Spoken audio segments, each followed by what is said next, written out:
नमो अर्यंताणं नमो सिद्धाणं नमो आयर्याणं नमो वज्रायाणं नमो लोये सवसावणं ऐसो पंच नमुकारो सवपावपणासणो मंगलाणं च सवेसिं बडमम वै मंगलम् मंगलम भगवान वीरो मंगलम गौतम प्रभु मंगलम तुलभद्राद्या जैन धर्मोस्तु मंगलम। प्रवचनનો વિષય છે એક નારી જો કભી ન હારી। ભગવાન મહાવીરના સમયમાં બનેલી આ સત્ય કથા સત્ય ઘટના તરંગવતી સાધ્વીજી ભગવંત ભગવાન મહાવીરના શિષ્ય હતા ચંદનબાલાસિંહજી, એમના શિષ્ય હતા સુરતાસિંહજી અને એમના આ શિષ્યા તરીકેનું ગૌરવ ધરાવતા હતા અને એમની આ કથાનું આખું આલેખન કર્યું છે પાદલિપ્ત સુરેશ્વરજી મહારાજ સાહેબે। સૂર્યના જેમ સહસ્ત્ર કિરણો હોય છે, સૂર્યને સહસ્ત્ર કિરણ કહેવાય છે, એમ આ કથાના પણ અનેક કિરણો આપણા જીવનમાં પ્રકાશ ફેલાવે છે। સમૃદ્ધિ, સૌંદર્ય, સંપત્તિ, સંપન્નતા આ બધું જ છે ને એક એક વસ્તુ કદાચ જીવનને પાયમાલ કે જીવનને બગાડવા માટે સમર્થ છે, સક્ષમ છે, છતાં પણ આ બધાની વચની અંદરમાં રહી અને આ બધું જ એક જ વ્યક્તિની અંદરમાં સરવાળા તરીકે જોવા માટે મળતું હતું, છતાં પણ એ વ્યક્તિએ એ વસ્તુનો ફાયદો ઉઠાવ્યો અને એનાથી આત્મકલ્યાણ કરી બતાવ્યું। બસ આ કથાનું એક કિરણ આપણને એમ કહે છે કે જીવનની અંદરમાં સતત સાવધાન બનતા જાઓ, બી એલર્ટ, સાવધાન રહો। જે પણ મળ્યું છે, આ માનવનો ભાવ મળ્યો છે, સંપત્તિ મળી છે, કદાચ સૌંદર્ય મળ્યું છે, સ્વાસ્થ્ય મળ્યું છે, અનુકૂળતા મળી છે, સંપન્નતા મળી છે, તો આ બધાની અંદરમાં જો સાવધાન બનીને રસ્તો કાઢતા જશો તો આ વસ્તુ જીવનમાં નુકસાન નહીં કરે। આ કથા તરંગવતી સાધ્વીજી ભગવંતની કથા દ્વારા આપણને આ જાણવા માટે મળે છે। ચલો, રાજગૃહી નગરી છે, સોમા શેઠાણી અને ધનપાલ શ્રેષ્ઠીની હવેલી છે। આ હવેલીના બાહ્ય વૈભવને પણ ઝાંખો પાડે એવા આંતરિક વૈભવને ધરાવનારા તરંગવતી સાધ્વીજી ભગવંતના શબ્દો અત્યારે હવેલીની અંદરમાં ગુંજી રહ્યા છે। આવ્યા હતા તો ગોચરીએ વરવા માટે, પરંતુ તરંગવતી સાધ્વીજી ભગવંતના બાહ્ય વ્યક્તિત્વથી અંજાય એમના તેજ, એમનું રૂપ, એમનું સૌંદર્ય અને આ બધાની સાથે સંયમની અંદરમાં સચવાયેલું આ સૌંદર્યને જોઈ અને આખો પરિવાર એટલો બધો અભિભૂત બની ગયો, એટલો પ્રભાવિત બની ગયો અને જેને કે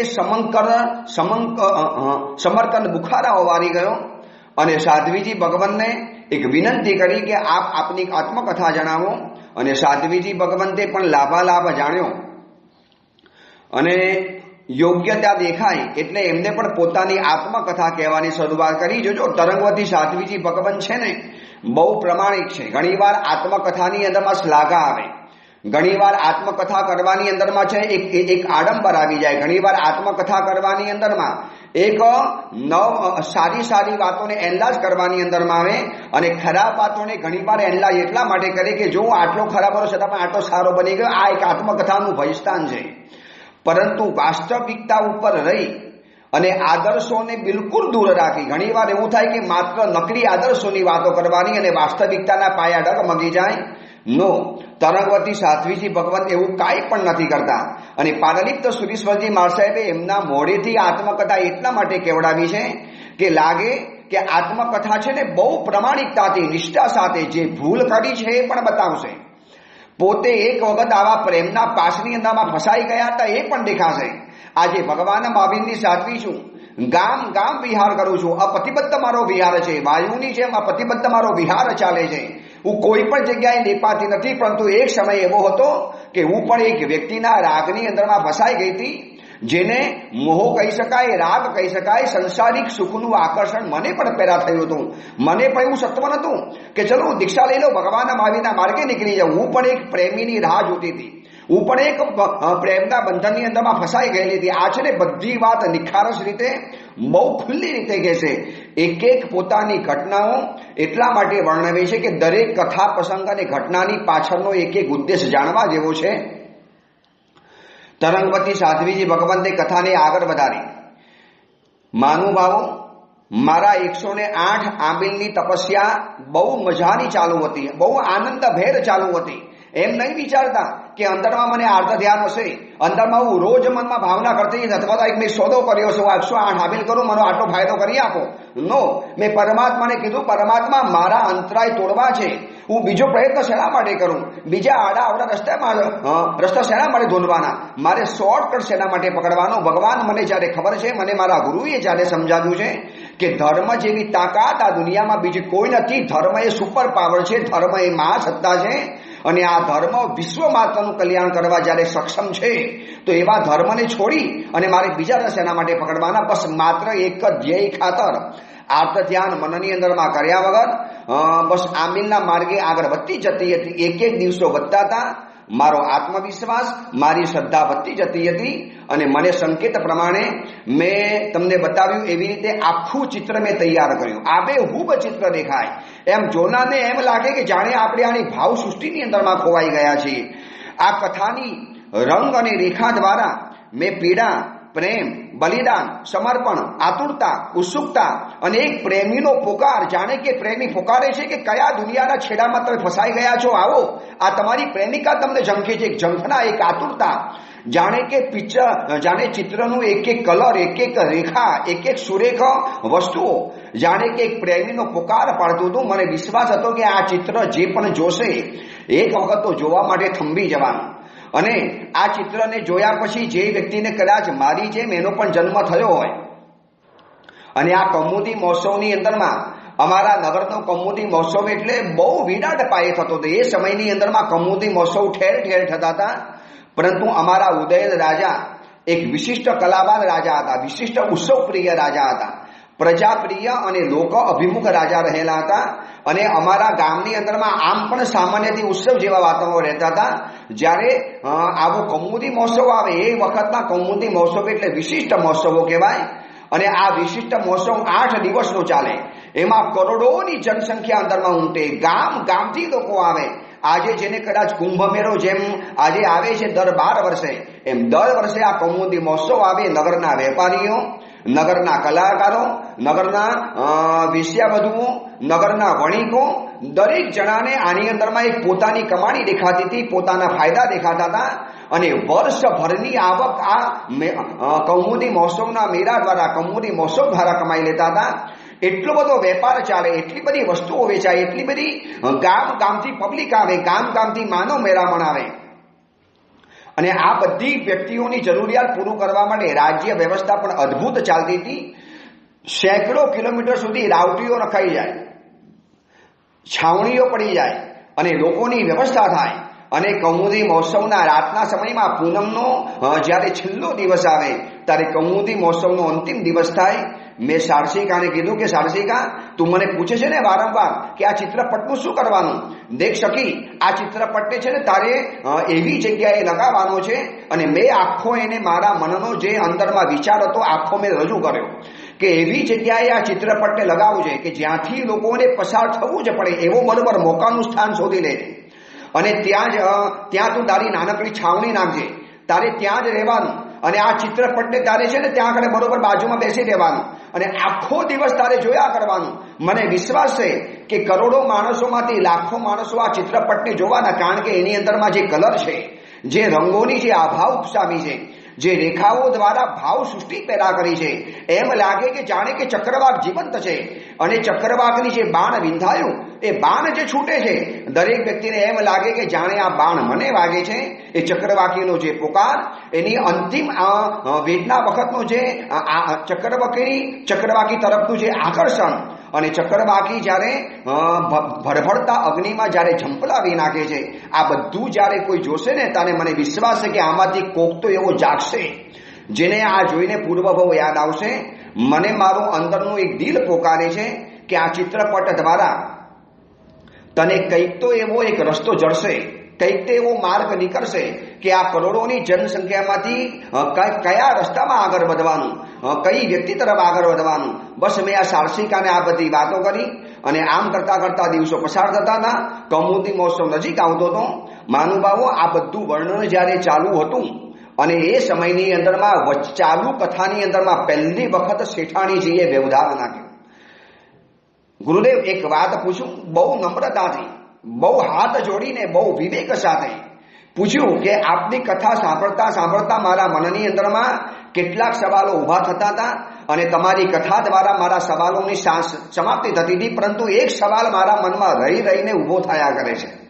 તમે જે કીધું કે 108 આમિલ આપે કર્યા, આપે 108 આમિલની આરાધના કરી, આપે નૌકાનો જાપ કર્યો, પરંતુ મારું મન છે ને એમ કહે છે કે તમે આ બધી જ આરાધના એક માત્ર સંસારિક પતિને શોધવા માટે કરીને, કોઈ ધર્મ માટે થોડી કરી છે, તમે મોક્ષ માટે નથી કરી.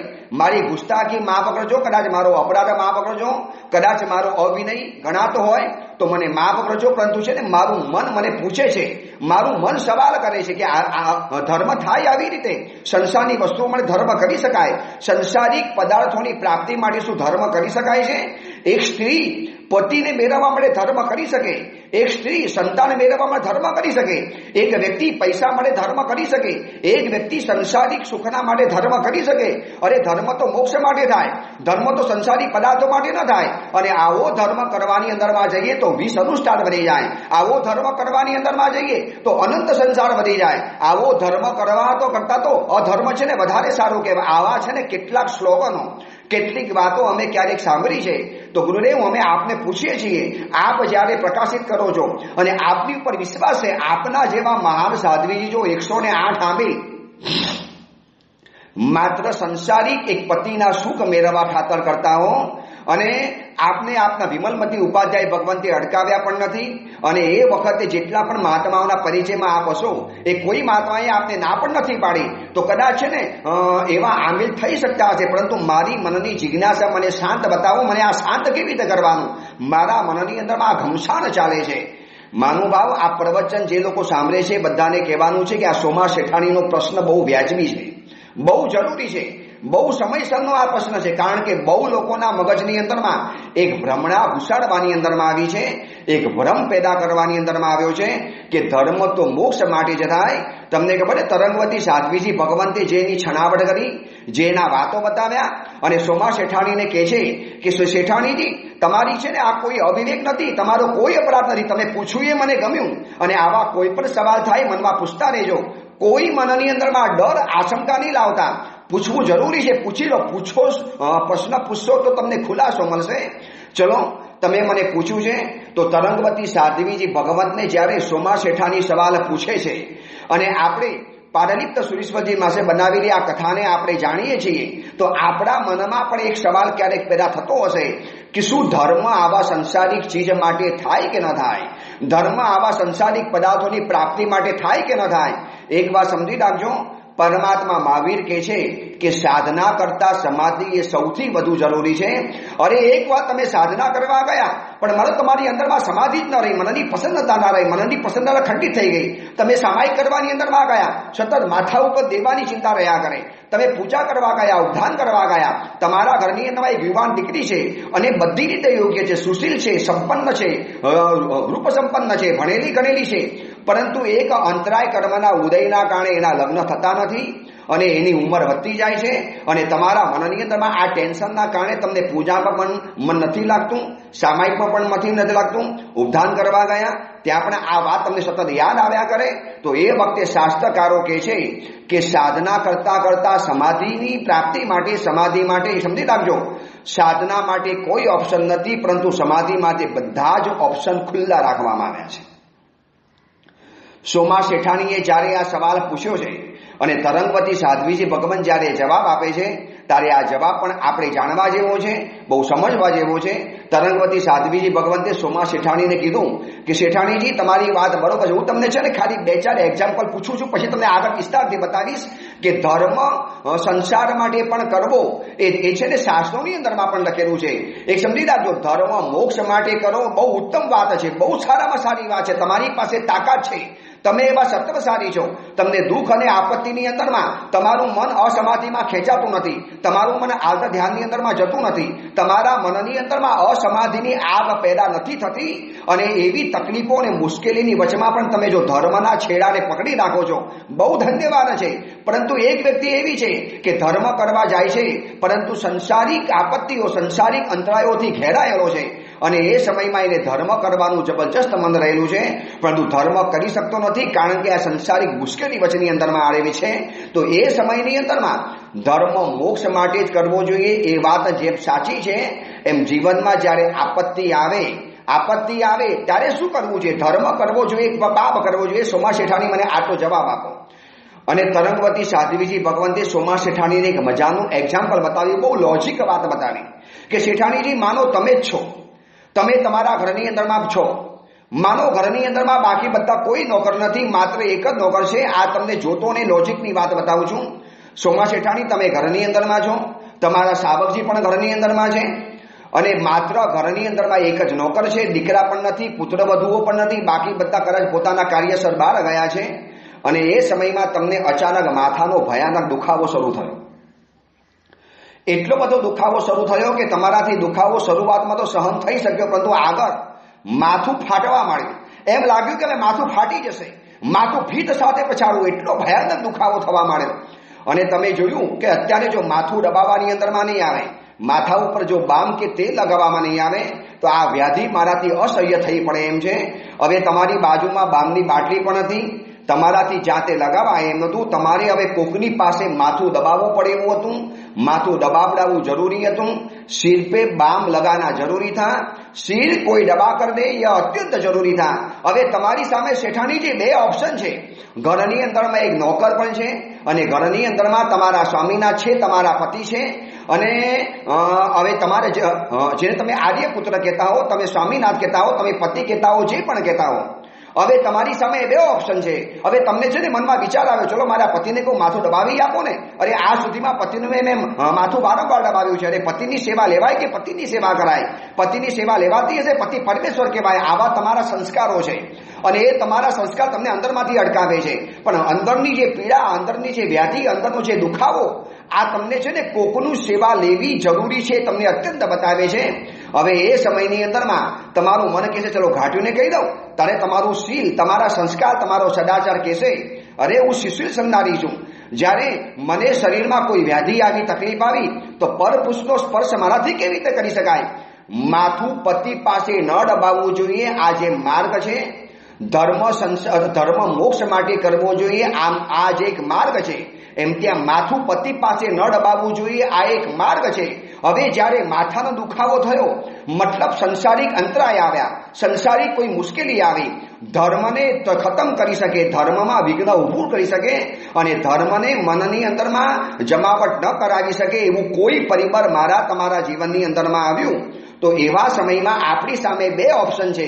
હવે બીજા શોર્ટકટ ભટકવા, એટલે કે બીજા દાસ દાસી પાસે માથું દબાવડાવવું, એટલે પરપુરુષનો સ્પર્શ કરવો, અથવા તો એક જ રસ્તો છે કે મારા અરિયન પરમાત્મા, મારો ધર્મ, એની પાસે હું ખોરો પાથરું, એની પાસે પાલો બિછાવી દઉં, અને મારા ધર્મને કાબૂની કરું કે ધર્મ જે જોડ્યા તુજને હાથ, બીજે હાથ ન જોડું, તું તારે કે ન તારે તારો સાથ ન જોડું. એ ધર્મ મહાસત્તા, હું તને વફાદાર છું, હું તારી પતિવતા શ્રી છું, તમે મારા માલિક રહેલા છો, તમે મારા નાથ રહેલા છો, હું તમારા સિવાય કોઈની પાસે હાથ નહીં લંબાવું. અને માનુભાવ, હું તમને એક વાત કરું, શાસ્ત્રોની અંદરમાં આવા ઠેર ઠેર પ્રસંગો બતાવ્યા છે. આ પ્રવચન સાંભળનારા લોકોને પણ કહું છું કે બહુ ધ્યાનથી આ વાત સાંભળજો. મહોપાધ્યાય યશો વિજયજી મા સાહેબે લખ્યું છે, દેશો તો તુમ હી ભલા, બીજા શું નવી આજુ રે ભગવાન. જીવનમાં તકલીફ આવશે, જીવનમાં મુશ્કેલી આવશે, અને મહોપાધ્યાય યશો વિજયજી મા સાહેબના ખુદના જીવનમાં એક પ્રસંગ એવો બની ગયો, કેટલાક વિરોધીઓ એમની પાછળ પડ્યા, એમના જાનના પ્યાસા બની ગયા, એમનો પ્રાણ લેવા તૈયાર થઈ ગયા. આ મહોપાધ્યાય યશો વિજયજી મા સાહેબની વાત કરું છું. પ્રકાંડ વિદ્વાન, જેને કુરચાલ સરસ્વતી કહેવાતી હતી, જીવતી જાગતી મુછારી સરસ્વતી કહેવાતી હતી, અને એ ભાગતા ગયા, પ્રાણ બચાવવા માટે ભાગ્યા છે. જેમના હોઠ ઉપર સરસ્વતી વસતી હતી, લાખો શ્લોકો ધાણીની ફૂટી જેમ બનાવી શકતા હતા. એ મહાપુરુષ ભાગતા ભાગતા ભાગતા શંખેશ્વરના દરબારની અંદરમાં ગયા. શંખેશ્વર ભગવાનની સામે ઢગલો બની ગયા અને ત્યાં એમને પોતાના અંદરમાંથી પીડામાંથી કાવ્ય બની ગયું. અબ મોહે એસી આય બની મેરે તું એક ધણી દુર્જન જન બહુત હે જગ में पद न धरत धरणी उनते अब तुझ भक्ति प्रभावे भय नहीं एक कणी मेरे તું એક ધણી. શંખેશ્વર ભગવાનની સામે રડતા કહે છે કે ભગવાન હું તારો સેવક છું, શું કામ બીજાની પાસે હાથ લંબાવ, મારે શેના માટે બીજા પાસે જવાનું. ધીંગ ધણી માથે કિયોરે કુણગંજે ન રખેર. ભગવાન તારા જેવો માલિક જ્યારે મારા બેઠો હોય, તારા જેવો નાથ જ્યારે મારા માટે બેઠો હોય તો ભગવાન હું બીજાની પાસે હાથ લંબાવ, બીજાની પાસે જાઉં. અને તરંગવતી સાધ્વીજી ભગવંતની જે અકાટ્ય દલીલ ધારદાર વાતો સોમા શેઠાણી ધ્યાનથી સાંભળતા હતા. શેઠાણીજી, હું તમને આ સવાલ પૂછું છું, હવે એવા સમયની અંદરમાં પતિ પાસે માથું ન દબાવાય, આ જેમ એક રાજમાર્ગ છે. હવે જ્યારે માથું દબાવવું જ પડે આવી પરિસ્થિતિ જ્યારે પેદા થઈ હોય, માથું દબાવ્યા સિવાય ચાલે એમ જ ન હોય, આવી જ્યારે એક સમયની માંગ ઊભી થઈ હોય તો એવા સમયની અંદરમાં તમે તમારા ઘરના ઘાટી પાસે એટલે કે નોકર પાસે માથું દબાવશો કે તમારા સ્વામિનાથ પાસે માથું દબાવશો? અરે ગુરુદેવ, પૂછવાની વાત હોય. સુશીલ સંદારી છું, પરપુરુષનો સ્પર્શ મારા માટે વર્જ્ય રહેલો છે. શેના માટે મારે પગ દબાવવાના? પરપુરુષ પાસે હું મારા પતિને કહીશ, હકથી મારા પતિને કહીશ મને માથું દબાવી આપશો, માથું દુખે છે. અને પતિ મને પ્રેમથી દબાવી આપ. પતિ એમ નહીં કહે અરે હું તારો પતિ છું, પતિ પરમેશ્વર કહેવાય, આ સુધી તું પતિની સેવા કરનારી, હવે પતિ પર સેવાની યાચના કરે છે, યાચના કરે છે. એ વખતે સમજી રાખજો, પતિ પણ કહેશે કે પતિ પાસે સેવા ન કરાવાય, આ જે માર્ગ છે. પરંતુ સેવા કરવાની જ્યારે જરૂર પડે, સેવા લેવાની જ્યારે જરૂર પડે ત્યારે પતિ સિવાય કોઈની સેવા ન લેવાય. આ પણ એક રાજમાર્ગ છે, સમજી રાખજો. ધર્મ મોક્ષ માટે થાય, આ પણ એક માર્ગ છે. સત્વ હોય, તાકાત હોય, હિંમત હોય, સમાધિ રહેતી હોય, તમારી પાસે આંતરિક એવું બળ હોય, તમારી પાસે ઝઝુમવાની એવી તાકાત હોય, તમારી પાસે એવું તીવ્ર કંબનું બળ હોય, તમે છે ને કહી દો ધર્મને કે આ બધું સહન કરીશ, ધર્મ હું તમારો છે ને સંસાર માટે ઉપયોગ નહીં કરું, પરંતુ જ્યારે જરૂરી પડ્યું, જ્યારે તકલીફ આવી, જ્યારે મુશ્કેલી આવી ત્યારે ધર્મ સિવાય કોઈની પાસે હાથ લંબાવાય નહીં. આ પણ એક રાજમાર્ગ છે. તરંગવતી સાધ્વી સોમા શેઠાણીને કહે છે કે શેઠાણીજી, ભગવાન મહાવીરના શાસનની અંદરમાં આપણે જીવીએ છીએ. તમને કદાચ ખબર હશે કે ભગવાન મહાવીરના એક શિષ્ય હતા આદરકુમાર. સોમા શેઠાણી કે હા ગુરુદેવ, નામ સાંભળ્યું છે આદરકુમારનું. અનાર્ય દેશમાં જન્મેલા હતા અને અભયકુમાર મહામંત્રીના મિત્ર હતા, સૈનિક રાજાના મિત્ર હતા આદરકુમારના પિતાજી. અને એ દાવે આદરકુમારે પણ અભયકુમારની સાથે દોસ્તી બાંધી. અનાર્ય દેશમાં જન્મ્યા હતા જ્યાં ધર્મનું કોઈ નામ નિશાન નહીં, ધર્મ જેવી કોઈ ચીજ નહીં. પરંતુ અભયકુમારે જ્યારે વિચાર્યું કે આદરકુમારને મારી સાથે જ્યારે સંબંધ બાંધવો છે, મિત્રાચારી ઊભી કરવી છે, કોઈ યોગ્ય જીવ લાગે છે, એટલે અભયકુમારે માત્ર એને પતિમાં મોકલી, રત્નની પતિમાં મોકલી. હવે ઓલાને પતિમાં શું કહેવાય, ભગવાન શું કહેવાય, ઈશ્વર કોને કહેવાય, દેવાધિદેવ કોને કહેવાય, કોઈ નામ નિશાન નહીં. અનાર્ય દેશ છે, માત્ર અમન ચમન રંગરાગ અને વિષય કસાયોની જ્યાં બોલબાલા રહેલી છે. જ્યારે આ પેટીમાંથી જ્યારે આ પતિમાં નીકળી, ડાયમંડ છે, આ માથે લગાડવાનો ડાયમંડ છે, આ પગે પહેરવાનો ડાયમંડ છે, આ કમર ઉપર પહેરવાનો કમરપટ્ટો છે, આ બાજુબંધ છે, આ છાતી ઉપર પહેરવાનો હાર છે. અલગ અલગ જગ્યાએ છે ને જ્યારે પતિમાને મૂકવાની અંદરમાં આવ્યા અને આયનામાં જોતા ગયા, અરે આ કયું ડાયમંડ છે, કયું આભૂષણ છે, બધાને પૂછ્યું. અરે આવું આભૂષણ તો આપણા રાજ્યમાં ક્યારે જોયું પણ નથી. અને અભયકુમાર જેવા મહામંત્રીએ જ્યારે મોકલ્યું હોય ત્યારે જેવી તે વસ્તુ ન હોય. તમે નહીં માનો, એ મૂર્તિને જોતા જોતા જોતા જોતા આદરકુમારને પોતાનો પૂર્વભવ યાદ આવી ગયો. પૂર્વભવમાં મુનિ હતા. મુનિ અવસ્થામાં કરેલી નાનકડી વિરાટના મને આ અનાર્ય દેશમાં ખેંચી લાવી. ત્યાંથી આર્ય દેશની અંદરમાં ગયા, દીક્ષા લીધી. પરંતુ પૂર્વભવની જે પત્ની હતી એની સાથે સંબંધો હજી બાંધવાના, એક કર્મ બાકી હતું, નિકાચિત કર્મ હતું, ભોગાવલી કર્મ હતું.